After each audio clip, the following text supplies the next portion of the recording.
morning, everybody. It is Thursday, July 24th. Welcome to the Victoria Real Estate Show. I'm Jane Johnston with the Briar Hill Group, and I am here with... Hey, everybody. Andrew Plank here with the Vibe Collective, and I'm with LePage. And... Jen Lowe, mortgage broker with Dominion Lending Center, Modern Mortgage Group.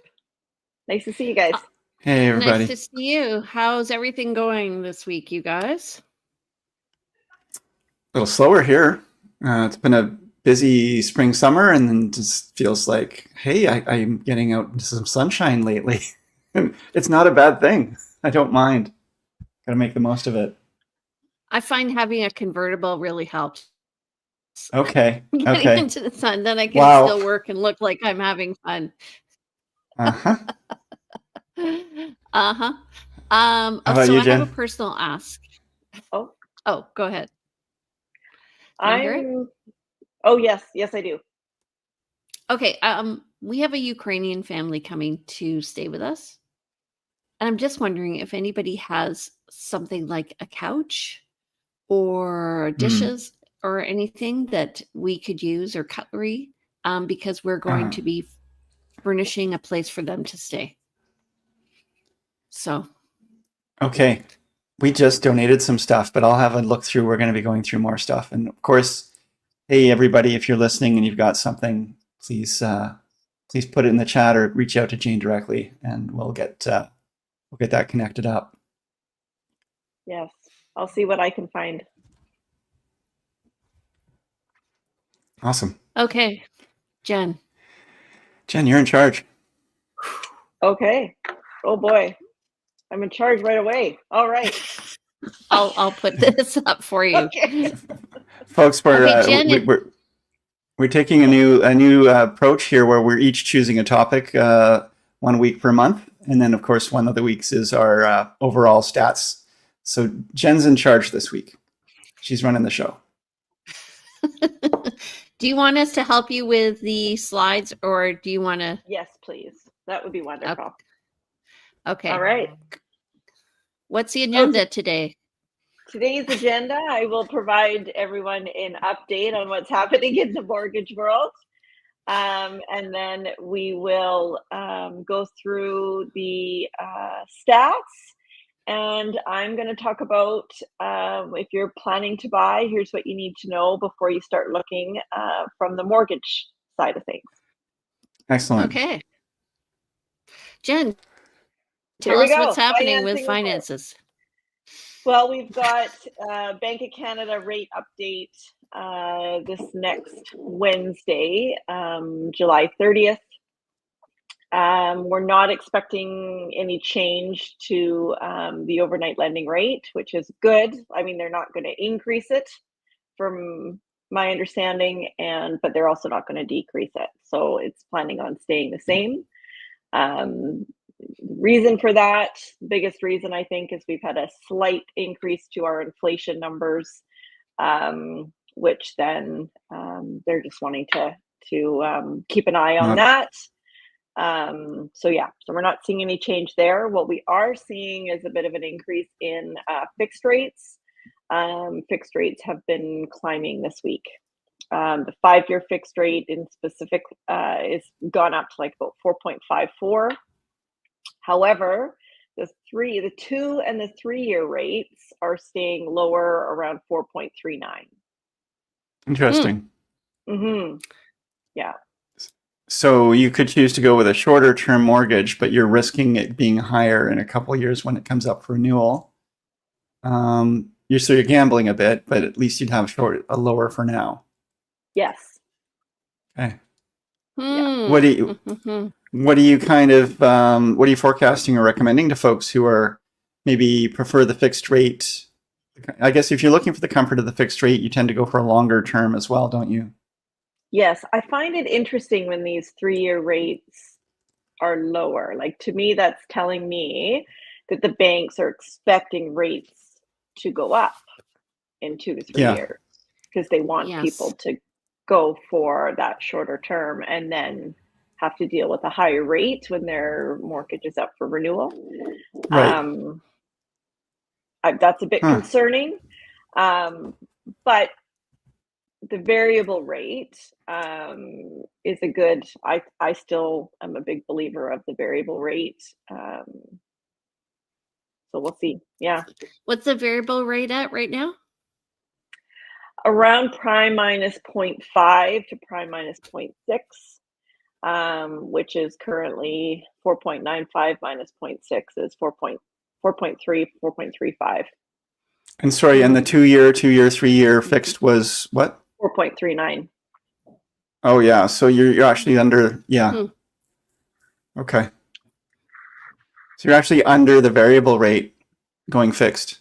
Yes. Okay. Yeah. Which has been the way for some time. Yeah. But that spread has definitely shrunk. Okay. Okay. I have to think Thank about you. this because we're going to be renewing coming up. So I'm like, I've got 6 months. Which way to go? Yes. Which way to go? Okay. Yeah. All right. So coming up to the stats here, Andrew. So yeah, new listings, 312 this week versus 295 the week before. 170 pendings this week versus 173 the week before. So pretty close. 150 price decreases versus 164 the week before. So price decreases have come down, pendings come down just slightly, new listings have come up. Expireds at 51 versus 62 the week before. So there you go. But our pendings now are higher than our price decreases. So that says to me we're rebounding a little bit. I was listening to Richard Robbins. He also thinks the end of the year we're going to have a bit of a rebound, which kind of ties in with what you're saying about interest rates. I'm thinking the market's going to pick up by the end of the year. So usually I tell people, if you're looking for a deal, maybe wait till November. Maybe we want to go a little earlier this year, late summer, early fall. Okay, list to sale ratio. Been hearing of more multiple offers again recently as well. Mm-hmm. Not personally, but anecdotally, I've been hearing some more buzz about that. So it does speak to me. I mean, like I said, I've been slower right now, but that doesn't mean the market can't be picking up. We all have our individual markets. Sorry, list to sell ratio. Yeah. You want to comment on that? 54.49%. So good. And 58.64%. This doesn't really talk about absorption rate, which right now is around 5 months, which is still long. So we're in what's considered a balanced market. And our net unconditional sales for this month so far are 429. That's compared to 650 for the same month last year. And our new listings are at 900 so far for this month compared to 1,319. So I think we're going to be lower than 2024. Total active listings, though, we're still above at 3,743 so far. Yeah, it doesn't look like we're going to meet those targets of the new listings for the full month or the unconditional sales for the full month last year. We're a little slower. Which I think is good because we were gaining momentum in listings and we were lessening in terms of pending. So it feels like we're balancing out here. Yeah, okay. Absolutely. Jen, topic of the day. All right. So you're looking to buy, clients are looking to buy a house. They're starting to shop around, check out what's out on realtor.ca. They reach out to you guys. And the first thing you ask them is, have you talked to a mortgage broker? Yeah. Yes. So then they reach out to me, which is wonderful. And we get them set up with a pre-approval. So what I want to talk about today is just what that process looks like, how long it takes, what documents clients need to have prepared, and then sometimes some common mistakes that people make. Okay. I have a question for you. Yeah. How do you know it's going to go well with a client? When they come to me before they found that perfect house. So like the earlier, it's never too early to reach out to your mortgage broker and start the process. Right. Because I mean, I laugh, I do this all day long, every day. And frankly, for a lot of people, it's not their favorite thing to provide all their details, and people are concerned about their credit check, and it's stressful. So removing that stress, or getting that process started, knowing where you stand, whether you can look at that $1 million property, or you're need to save up some more money, or set a game plan to get you where you want to be. Yeah, Yeah. just reach out. If it's on your horizon, it's just never too early to start looking. Yeah, I think some people are maybe afraid of bad news, and so they wait a little too long. They're like, oh, I don't know, maybe I don't, or maybe like you said, maybe there's some embarrassment or some resistance to doing all the work of getting it ready, and so they don't really want to put in that effort until they know that they really have found a home that they like. But then maybe, Jen, you can talk about how that could cost them by waiting that long. That's right. So sometimes, what I always say is, if there's a will, there's a way, and there's always options.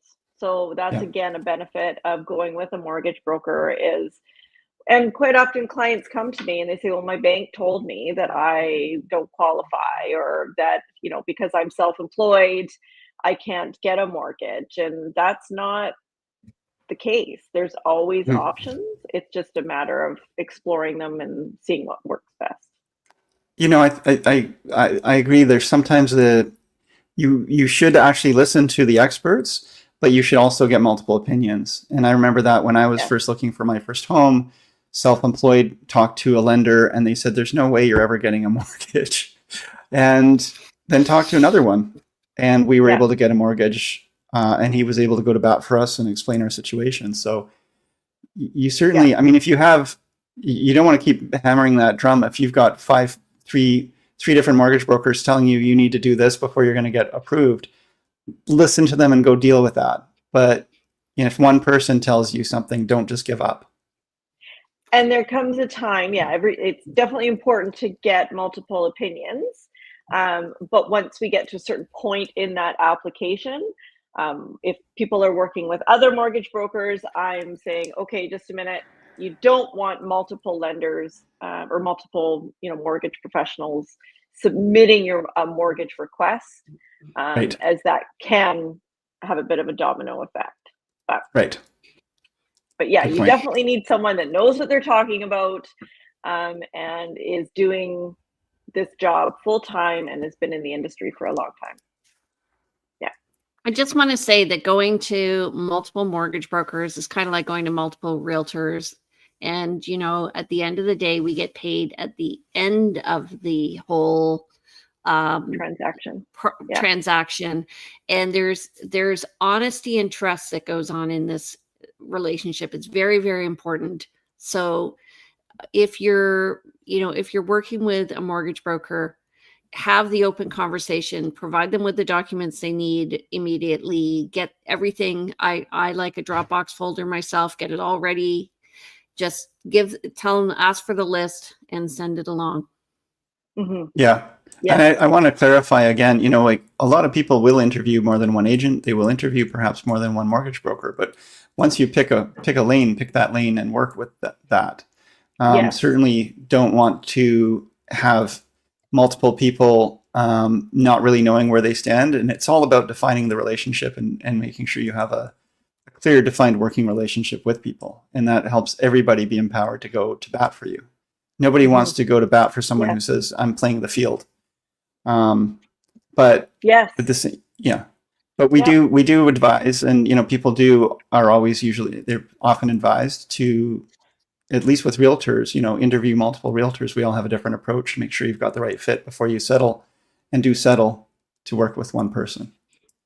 So so definitely, approaching the mortgage broker, having the conversation early, that's kind of the most key message you've got here, is just never too early to talk to a mortgage broker, and put all and that will help to guide you to know what ducks you need to put in a row.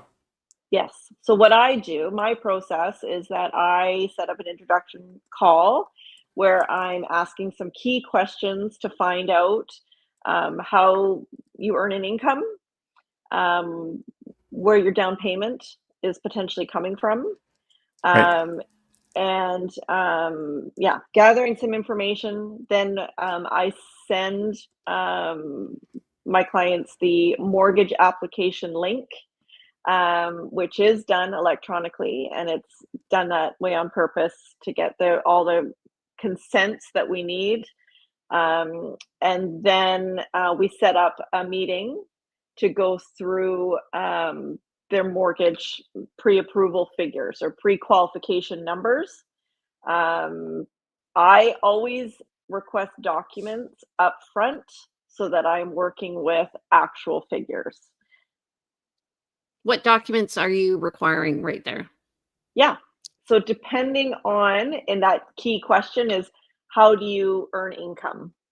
That then points me in the right direction of whether I need to get tax returns, or whether if you're salaried, I would get a pay stub and an employment letter or T4, or do you earn overtime?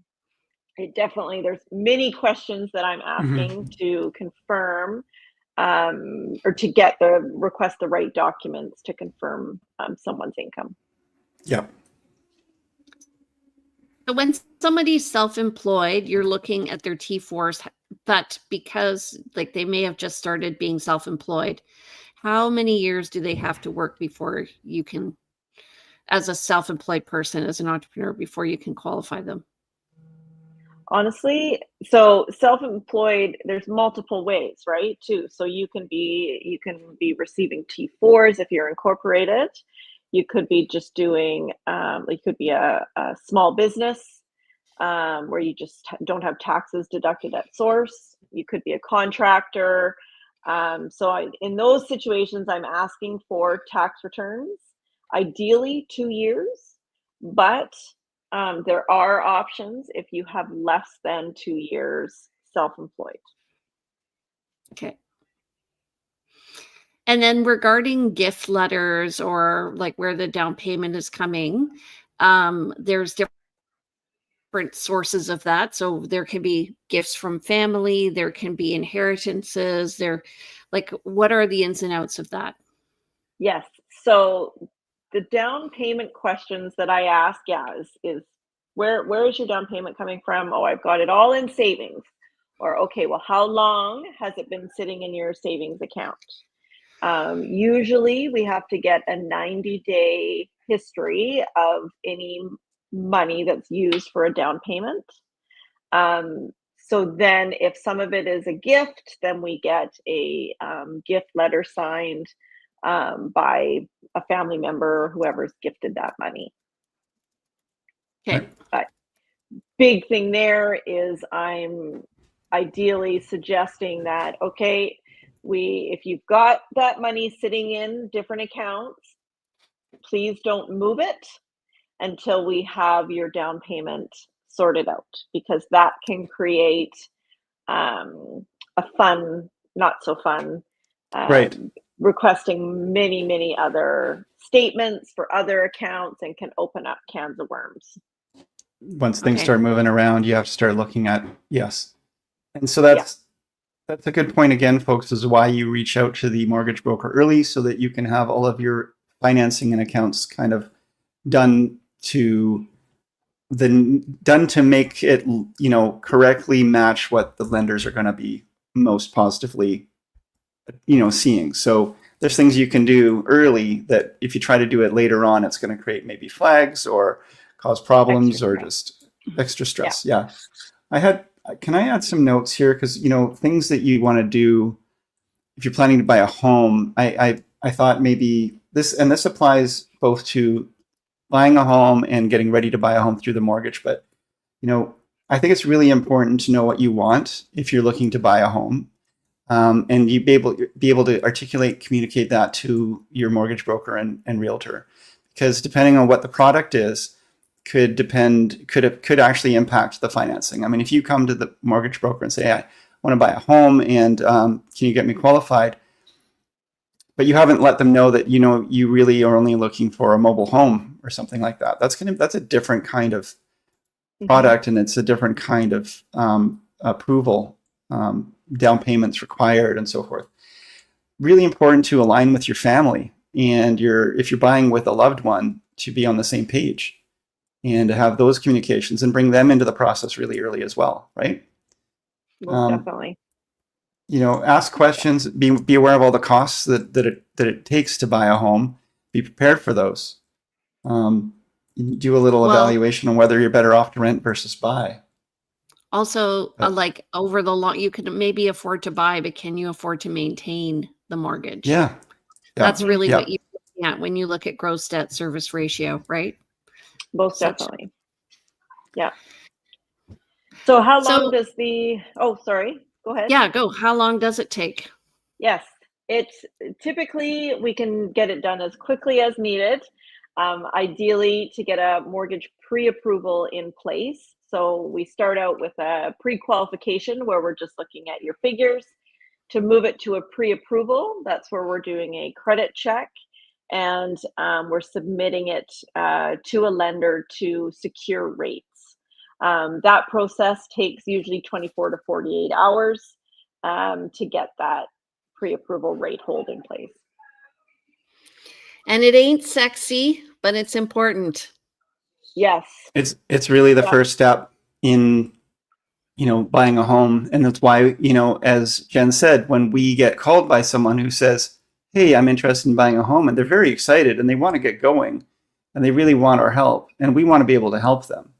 But without having a defined and really understanding your financial situation, it's really impossible to really get going on it.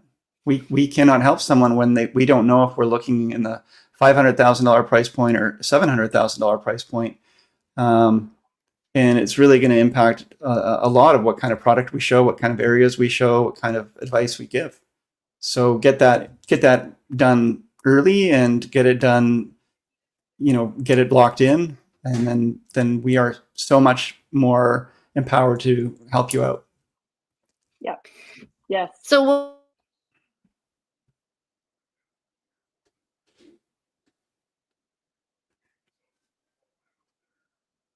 Oh, we're frozen. Yeah, it froze on me. Jane is frozen. Am I good? You seem fine. Jane is just locked up. That's how. Yeah. There she is. Oh, hello. We missed that. Hi. You froze.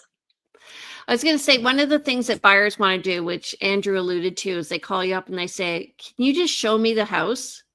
Like they want to go in.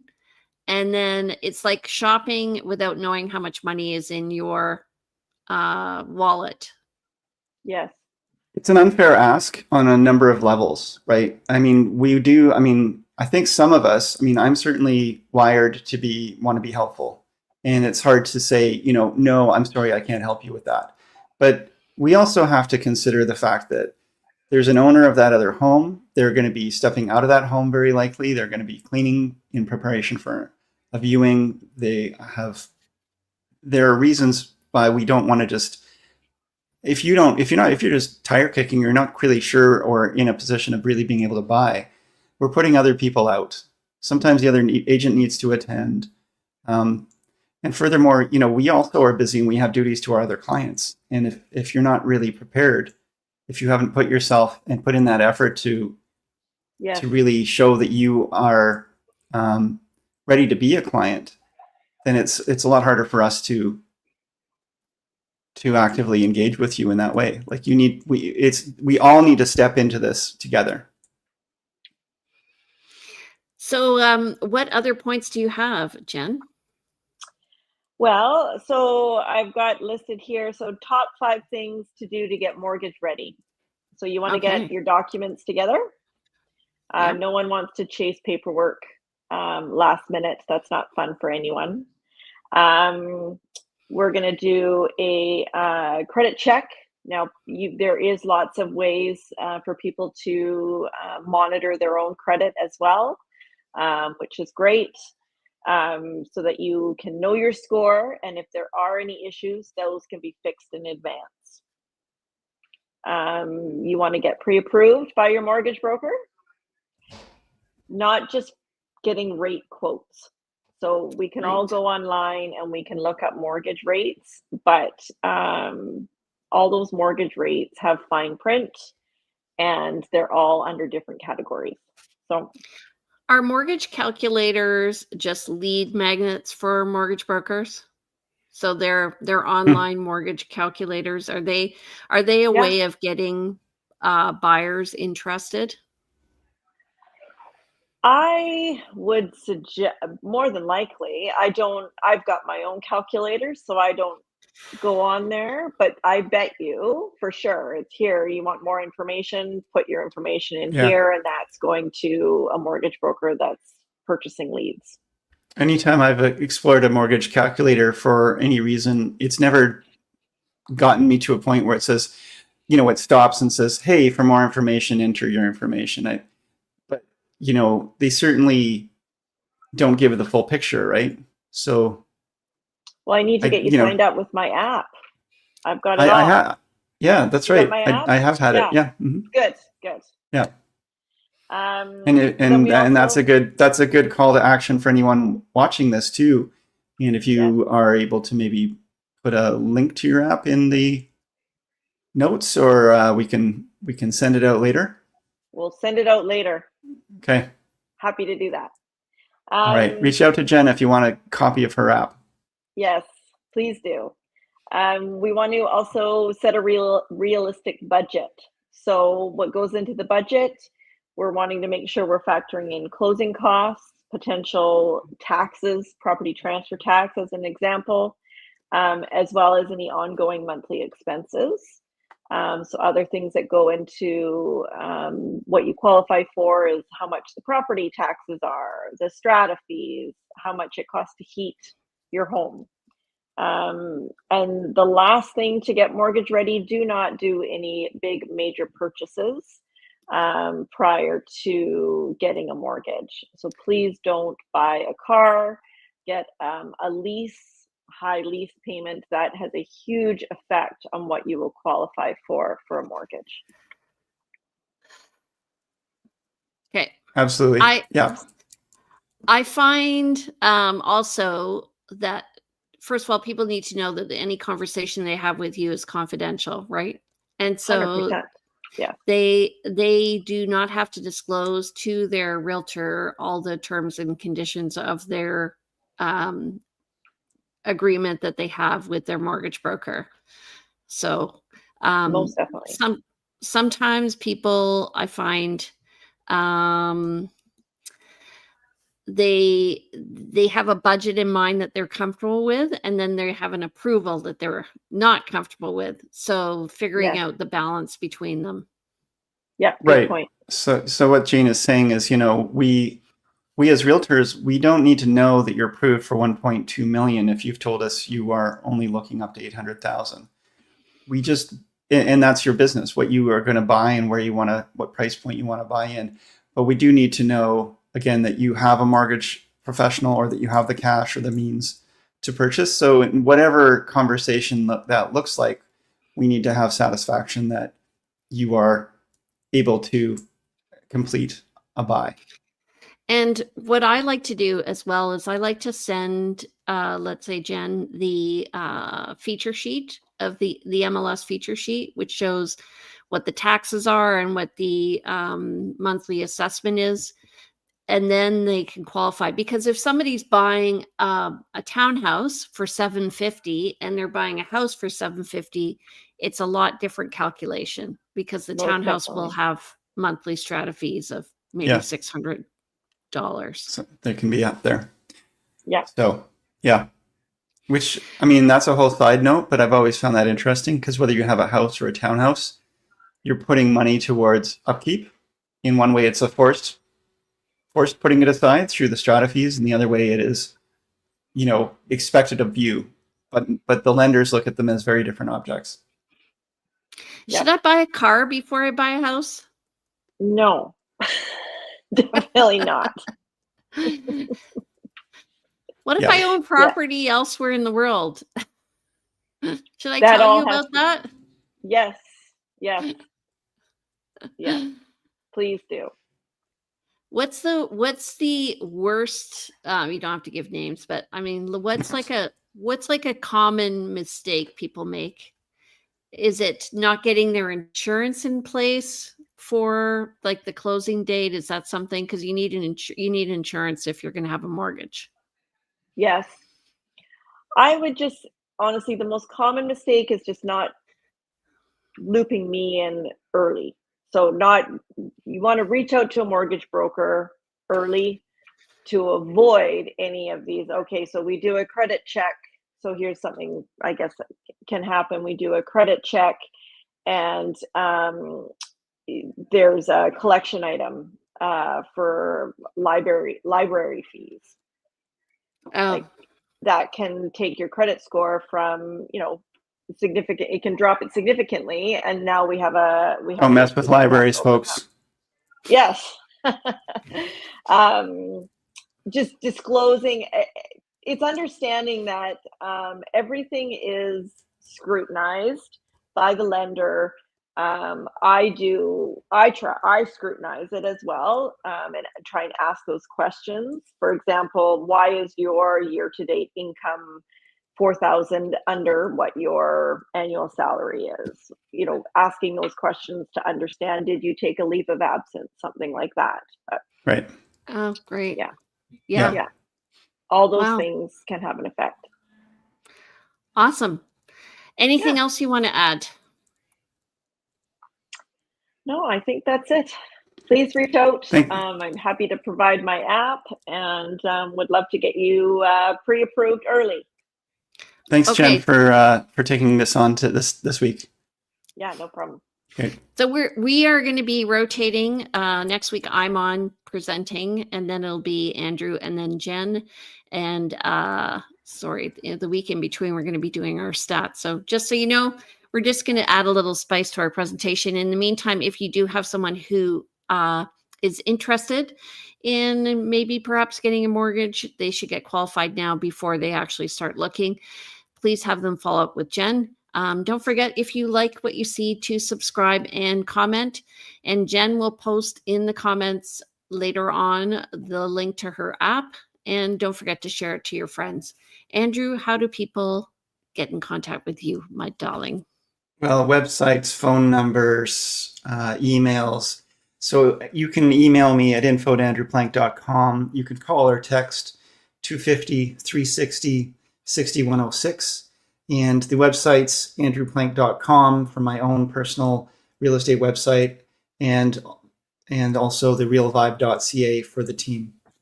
So happy to hear from you, and lots of tools and resources on both sites. Okay, Jen.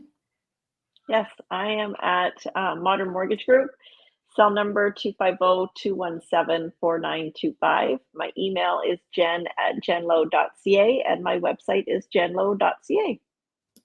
All right, my name's Jane Johnston. I'm with the Briar Hill Group at Remax Camosun. My number is 250-744-0775.